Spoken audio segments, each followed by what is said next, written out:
আজকে তৈরি করব লিচু প্রিয় মানুষদের জন্য লিচুর স্বাদ ও গ্রানে ভরা লিচুর জেলি পুডিং। আসসালামু আলাইকুম এভরিওয়ান। মাত্র কয়েকটি উপকরণে একদম তৈরি করা যাবে এই মজাদার লিচু জেলি পুডিং, যা আপনার মন প্রাণ ঠান্ডা রাখবে। প্রথমে আমি কিছু লিচু নিয়ে নিছি। লিচুগুলির খোসা ছাড়িয়ে নেব। এই তো খোসা ছাড়িয়ে এখন বিচিগুলো বের করে নেব। এই যে সবগুলা লিচু, এখানে 20 থেকে 22টা লিচু আছে। আমি সবগুলা লিচুর খোসা ছাড়িয়ে নিচ্ছি। এই তো খোসা ছাড়ানো হয়ে গেছে।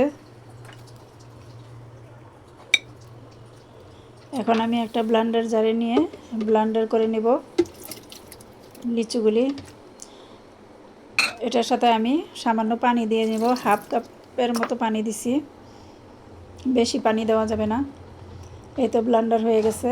এখন আমি একটা চালনিতে করে চেলে নিব, কারণ এটার মধ্যে হাঁস বা কালো অংশ থাকতে পারে, এর জন্যে চেলে নেওয়া, আর জিনিসটা ফ্রেশ হবে।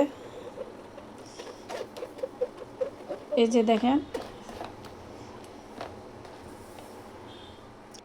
এই তো সেকে নেওয়া হয়ে গেছে, একদম ফ্রেশ পানি হয়েছে। এখন আমি একটা পাত্রে নিব। এখানে আমি অর্ধেক রস নিয়েছি, আর এখানে চিনি দিয়ে দিলাম 2 টেবিল চামচ, আগার আগার 1 চা চামচ। এখন আমি ভালো করে মিক্স করে নিব। এই পর্যায়ে কিন্তু আমি চুলাটা অন করি নাই, চুলাটা বন্ধ অবস্থায় আমি মিক্স করে এখন চুলাটা অন করে দিয়েছি। এটা বেশি জাল করা যাবে না, 2 মিনিটের মতো, 2-3টা বগল আসা পর্যন্তই, না হয় লিচির টেস্টটা চলে যাবে বেশি জাল করলে। এখন আমি একটা পাত্রে ঢেলে দিলাম, ঠান্ডা হওয়া পর্যন্ত অপেক্ষা করব। এটা ফ্রিজে রাখার কোনো প্রয়োজন নাই। ঠান্ডা হওয়ার পরে এই যে আমি এভাবে কেটে নিয়েছি ছোট ছোট করে। এখন আমি আবার আর একটা পাত্রে নিয়ে নিলাম, বাকি হাফ রস ছিল সেটা দিয়ে আবার তৈরি করে নিব জেলি। এখন এটার সাথে আমি 1 কাপ পানি দিয়ে দিব।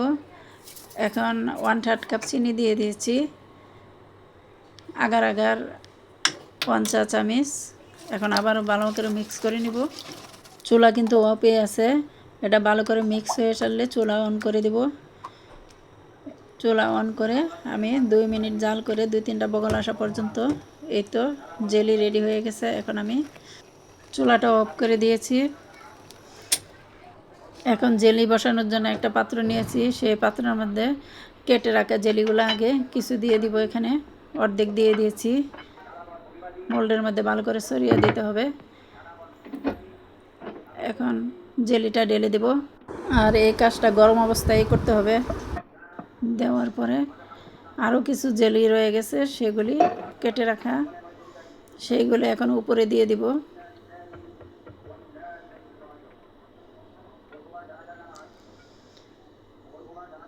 এটা ঠান্ডা হওয়া পর্যন্ত অপেক্ষা করব, তারপরে ফ্রিজে রেখে ঠান্ডা করে নেব। এই জেলিটা ঠান্ডা ঠান্ডাই মজা। এই তো আমি আধা ঘন্টার জন্য ফ্রিজে রাখছিলাম, ফ্রিজ থেকে বের করে নিয়ে আসছি। এখন আনমোল্ড করে নিলাম। এই তো দারুণ একটা জেলি তৈরি হয়ে গেছে।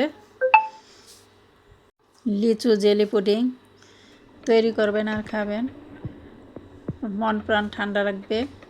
খুবই মজার, ছোট বড় সবার পছন্দের একটা জেলি। আশা করছি ভালো লাগবে, আর ভালো লাগলে একটা লাইক ও শেয়ার দিয়ে পাশে থাকবেন। দেখেন কি সুন্দর হয়েছে জেলিটা, খুবই মজার, খেতেও সেই দারুণ। লিচুর সিজন থাকতে থাকতেই তৈরি করে নেন লিচু জেলি। যারা বেশি লিচু খেতে পছন্দ করেন তাদের অবশ্যই ভালো লাগবে। ইনশাল্লাহ আবার দেখা হবে নতুন কোনো রেসিপি নিয়ে।